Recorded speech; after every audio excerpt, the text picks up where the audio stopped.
As we witnessed the rise in Australian property prices, major banks have again raised their real estate market forecasts. NAB has just released its latest figures predicting that property prices in Sydney, Brisbane, and Perth will increase by 12%, nearly 4% higher than NAB's previous prediction.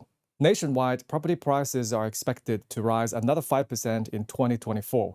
The latest data indicates a continuous decline in Australia's inflation.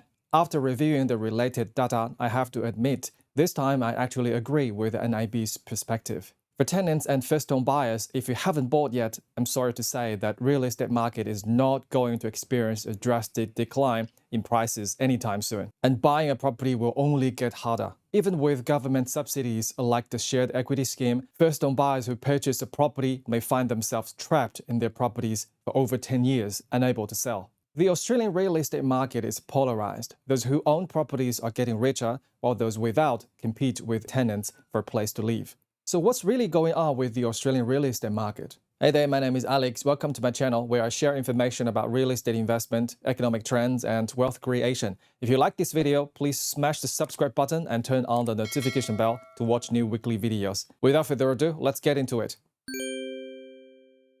According to NAB, driven by shortage of housing supply and increased demand, property prices in Sydney, Brisbane, and Perth are projected to rise by 12% by the end of this year. The forecast reflects NAB's optimistic stance on the current and next year's housing market, an optimism that is evident in the upgraded expectations over the last 2 quarters. By the end of September, Sydney property prices had already risen by 9.8%. NAB predicts that by the end of this year, Sydney's property market will see a cumulative increase of 12% and will continue to grow by another 5% next year. Regarding the national property market outlook, NAB has also made adjustments. In the previous quarter, the growth was expected to be 4.7% for the year, with a further 5% growth in 2024. However, the latest forecast reveals an anticipated 8% rise for this year, with the 2024 projection remaining unchanged. NAB's analysis points out that people's ability to buy homes has decreased due to rising interest rates and a reduction in borrowing capacity. While the demand side hasn't shown a significant increase on its own, a decrease in supply continues to drive up house prices. Robust population growth and extremely low unemployment rates will continue to support rising property market prices in the short term. NAB has also predicted growth rates for several major cities. Brisbane is expected to rise by 12.1%, Perth by 11.9%, Sydney by 11.6%, and Melbourne by 4.7%. 3 months ago, NAB's forecast for these cities in the same order were 5.4%, 6%, 7%, and 2%. The overall Australian property market has rebounded to its peak during the pandemic, completely reversing a trend of continuous declines over 9 months from the middle of last year to the beginning of this year. For other cities, NAB has also adjusted its forecasts, predicting over the next 12 months a price drop of 1% in Canberra, a decrease of 3.3% in Hobart, and an increase of 8.6% in Adelaide. 80% of bank economists and the real estate market experts believe the rental market has a supply-demand imbalance. Nationwide, rising interest rates remain the most significant constraint for current home buyers, followed by limited inventory, especially in Brisbane and Perth. There has been widespread concerns about whether the Reserve Bank of Australia would once again hike interest rate on the day of the Melbourne Cup.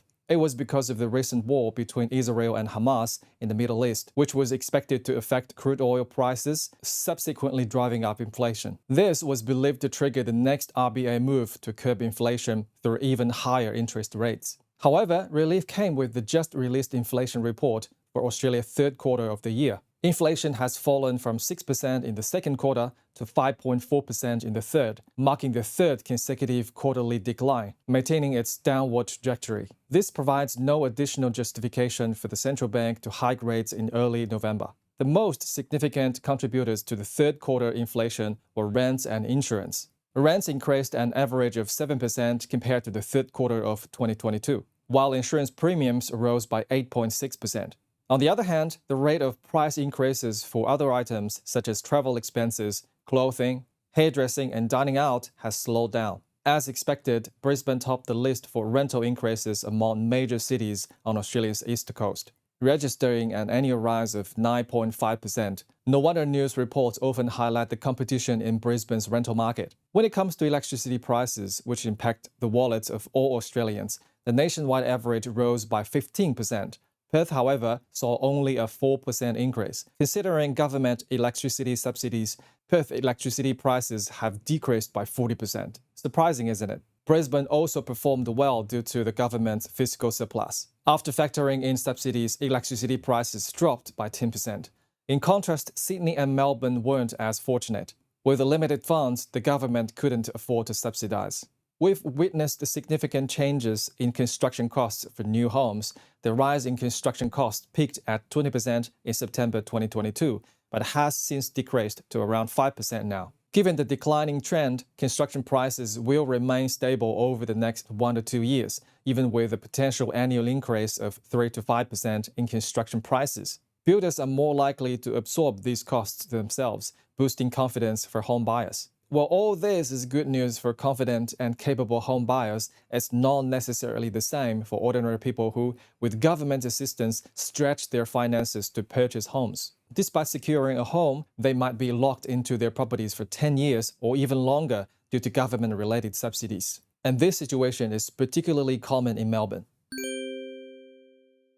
Mortgage experts are warning government help-to-buy schemes can leave home buyers worse off. Strict rules mean people are trapped, unable to sell, move, or even renovate. The help-to-buy policy is available in every state. Many want to use this scheme, hoping to purchase a home with as little as 5% of their own funds, supplemented by 25% from government contributions, and then borrow the remaining 70%. Since the government puts in 25%, buyers are exempted from mortgage insurance. While this approach has enabled many with limited funds to escape the rat race in the rental market, is this arrangement really good for them? The main issue here is the equity the buyer holds in the property, just 5%. In a sense, a buyer only owns 1/20th of the home. The government possesses a quarter, while the bank retains the rest. If the property isn't held long enough to appreciate over 2 to 3 market cycles, or if the type of the property doesn't go up in price, or is in a location with limited growth, the buyer could find themselves in an unsafe position. Even if they manage to sell the house at a profit, the earning might not be sufficient for deposit and stamp duty on a new home. When securing government funding, buyers agree to specific terms. Some of the most disadvantageous stipulations for the buyers include 1. The inability to refinance with another bank, leaving them stuck with potentially unfavorable rates from their initial lender, even if rates decrease. Number 2, any renovation requires government approval. Number 3, any appreciation in property value is shared with the government based on its contribution ratio. For instance, if a house purchased for $500,000 with the buyer contributing 5% and the government 25%, later sells for $800,000, the on-paper profit is $300,000.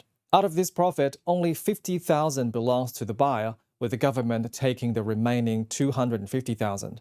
This means the more the property appreciates, the more the buyer owes the government. Once a buyer opts for a help-to-buy scheme, they're locked into that property for a decade or even longer. This isn't truly a help-to-buy program. Instead, it's an arrangement not much different from renting, giving buyers a psychological sense of home ownership while simultaneously trapping them in the property. In my view, renting is a better arrangement. Currently, almost all cities and regions across the nation are experiencing a crisis in the rental market. The vacancy rate is incredibly low, and it's not uncommon for rental properties to have dozens of viewing requests scheduled within half an hour of being listed. One of the areas most affected by this rental pressure is Brisbane, particularly in the Ipswich and West Ipswich regions. This suggests that rental inflation here is among the highest in the state of Queensland. For the average Australian, the current living conditions are the worst they have been in over a decade. With rising house prices, many cannot afford to buy. With soaring rents, many can't even afford to rent. While some have used government subsidies to buy homes, they then find themselves trapped. Wage increases aren't catching up fast enough. Honestly, I wonder why so many people from other countries still opt for migration to Australia. Are they really seeking a better life? Of course, these concerns relate to the Australian society and the welfare of its residents. However, for the fans of our channel, the primary focus is making money through real estate investments. The strategy that seems effective now is identifying where the rental crisis is most critical. Where there's intense competition for rentals, where many need help finding homes to rent, or where first-home buyers struggle to enter the market, that's where you should consider buying an investment property. Some might argue that this strategy exacerbates the burdens of renters and first-home buyers. That's true, but we real estate investors are in it for a profit, not charity. As for the charitable endeavors, let the government handle them. After all, they use taxpayers' money to build public housing and affordable homes. Having paid my taxes, I've already contributed to these societal causes. However, when making real estate investments, one shouldn't simply chase areas with rental or buying crises. It's also crucial to consider other factors.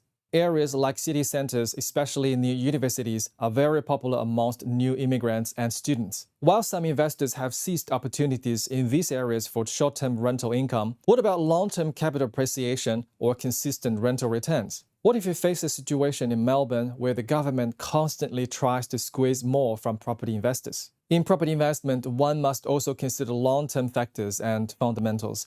The sustainability of the rental crisis often boils down to population dynamics. Suppose the population keeps growing and people continue flocking to these urban areas. In that case, it's hard to imagine property prices and rents not rising unless the government heavily intervenes or cuts into the investors' profits. Previously, our channel Oz Property Strategy analyzed the policies introduced by the Melbourne government targeting property investors. Some comments suggested that our criticism stemmed from our company being based in Sydney. I must clarify, all content related to Melbourne's policies against property investors is a fact. It's available in the news and on official websites. Oz Property Strategy is headquartered in Sydney but has branches in Melbourne, Brisbane and Perth. Our next goal is to establish service points in Adelaide and Canberra, eventually expanding them into offices. Our aim is to serve property investors all over Australia, ensuring that our business isn't restricted to one city. Limiting the business in one city might lead to biases, similar to those comments claiming we only favor Sydney because our main office is there. I assume their operations are solely based in Melbourne, and they always need to talk Melbourne up. Since the start of the Oz Property Strategy Chinese channel, my comment to stating the facts is sometimes against the interest of real estate agents, developers, and builders. I've received calls and emails with worst of them threatening my life, but we've always won in the face of truth and law. Australia is a nation with freedom of speech. While some may disagree or dislike our content, silencing me won't be easy. Oz Property Strategy represents the interest of property investors, our channel's fans, and Vision members. The interests of others in the real estate industry matter little to me. If you've made it this far, please give me a thumbs up, subscribe, and share this with your friends. Turn on the notification bell to watch new weekly videos, and follow me on social media at Real Coach Alex. I'll see you in our next video. Have a good one. Bye.